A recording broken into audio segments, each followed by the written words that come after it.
Ah, the sweet smell of anticipation awaits us, but gold and silver, they are well prepared for it. As the decision is just hours away, let us explore.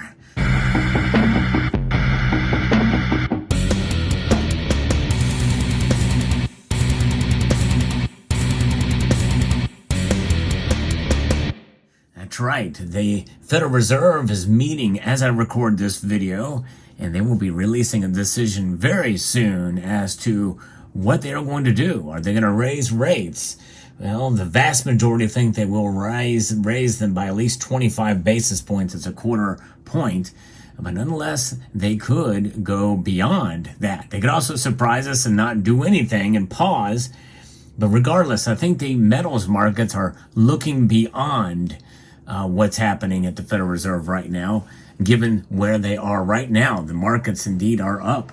Gold and silver have essentially, I think, looked beyond and looked past that verdict as to what the Federal Reserve is going to do. What is gold doing right now? It's up over 0.5 percentage point. Gold is up 90 cents at $1,965 per ounce.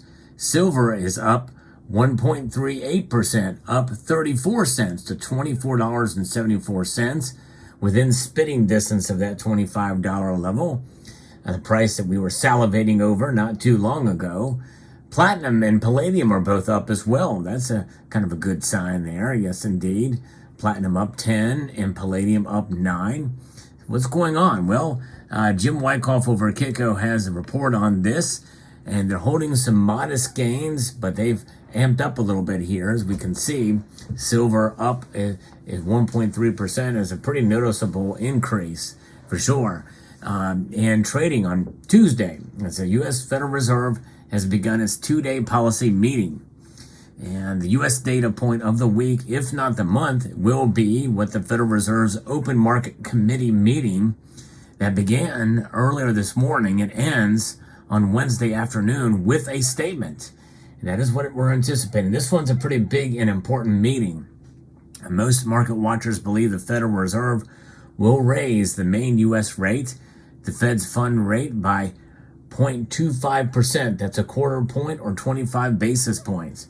As usual, the marketplace will closely scrutinize the FOMC statement and Fed Chair Jerome Powell's remarks at his press conference for clues on the trajectory of Fed monetary policy in the coming months. In fact, it can be those words that could turn the markets one way or another. But most likely, people are going to suspect that he's going to say that this will probably be the last rate hike for now, unless something changes.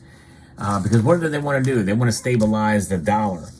This dollar is experiencing inflation now, but they've been pretty happy about the last numbers that came out. Yes, the chefs at the Cook the Books Club are definitely doing their due diligence on their side to make sure they can twist everything for, I believe, a political narrative. I think it should become as to no surprise nowadays. Most everybody can agree that the three-letter agencies, including those that report economic data, are probably cooking the books for a narrative. And some people feel it's been going on for quite some time, and it's a bipartisan problem. And I can't really argue that anymore at this point. There's no question. But nonetheless, this statement that Jerome Powell will talk about, I think very well could move the needle one way or the other.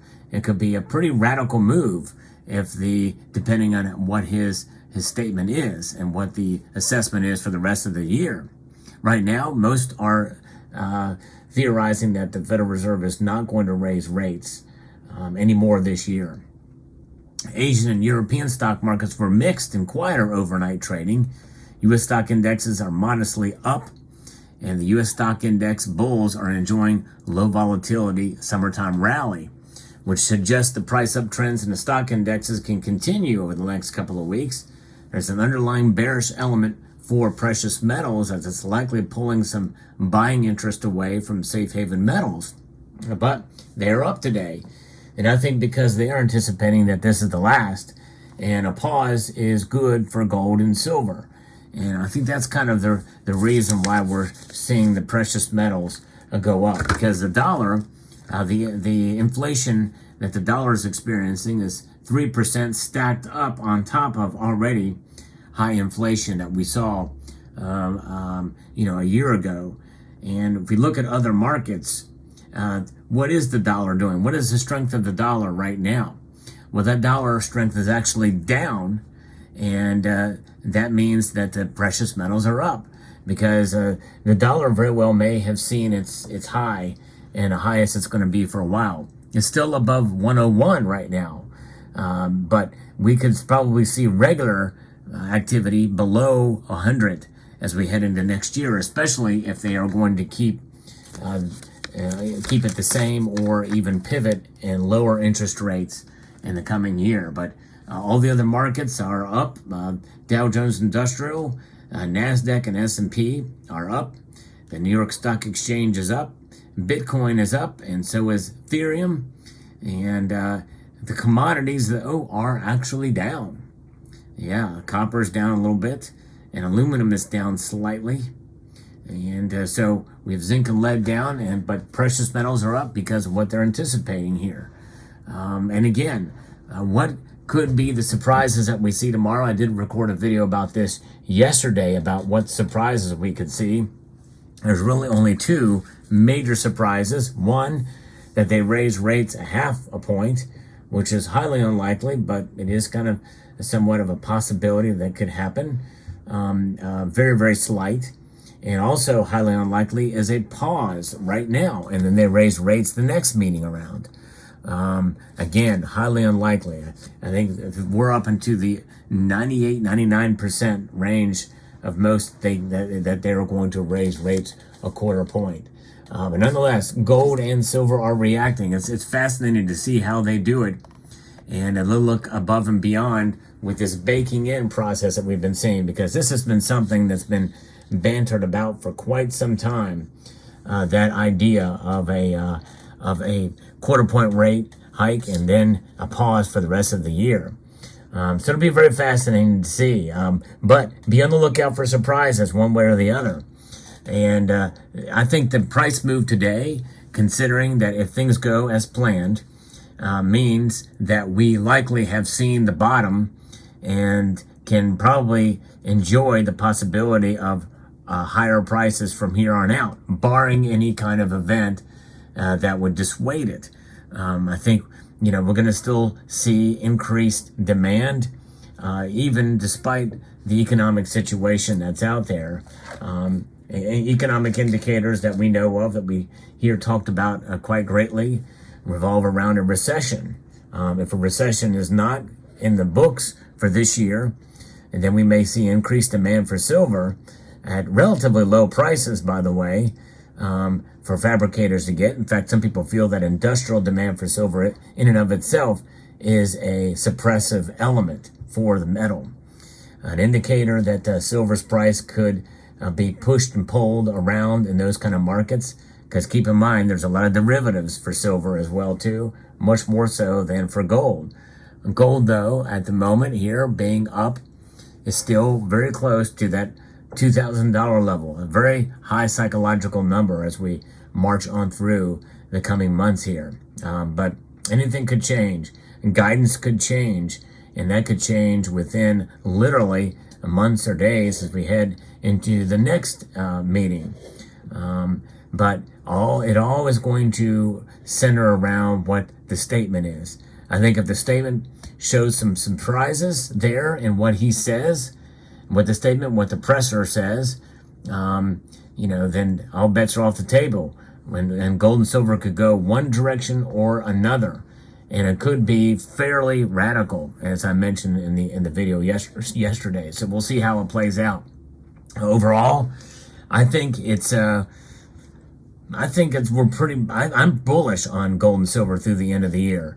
Again, barring any unforeseen situation or circumstance. I think the dollar is about to see a decline in its strength compared to other currencies out there. And even though the BRICS summit, which is coming next month, will not be announcing a currency, as I mentioned in the news that I broke on YouTube, based off of reports from Reuters, that indeed they will not be announcing a trade currency. They will still try their best, and they are trying their best to de-dollarize.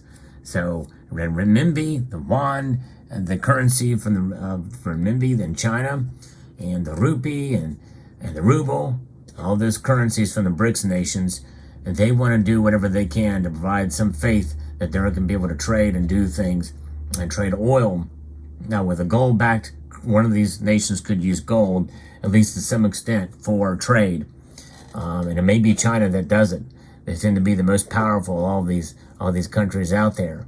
And believe you me, especially with what's going on geopolitically, first, not only with what we have going on, continuing with the invasion of Ukraine by Russia, but also with the impending invasion of Taiwan. It has not been talked about that much recently, but it's still very much a possibility. And if it's going to happen, it's going to happen probably within the next year, if we do see it occur.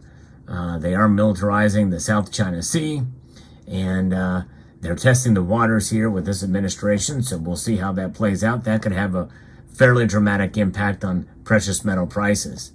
Nonetheless, no matter what happens geopolitically or domestically or with inflation and with the economic situation that we are faced with today and will be faced with tomorrow, with recessions, inflation, and yes, even a possibility of deflation could happen. It seems like a far cry, but that could be an economic indicator which would not be very good, much to the chagrin, as many people will think.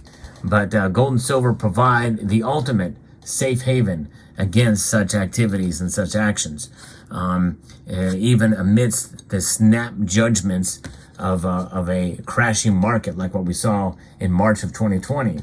Everybody ran to the safety of cash, but it didn't take long before silver recovered and more than doubled from that crashed bottom of under $12 an ounce. But gold especially is the most stable store of wealth out there, I believe.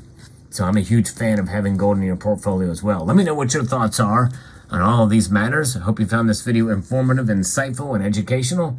I would like to extend a multitude of gratitude to you all for taking the time to watch. And yes, I want to encourage you to please rate, share, comment, and subscribe.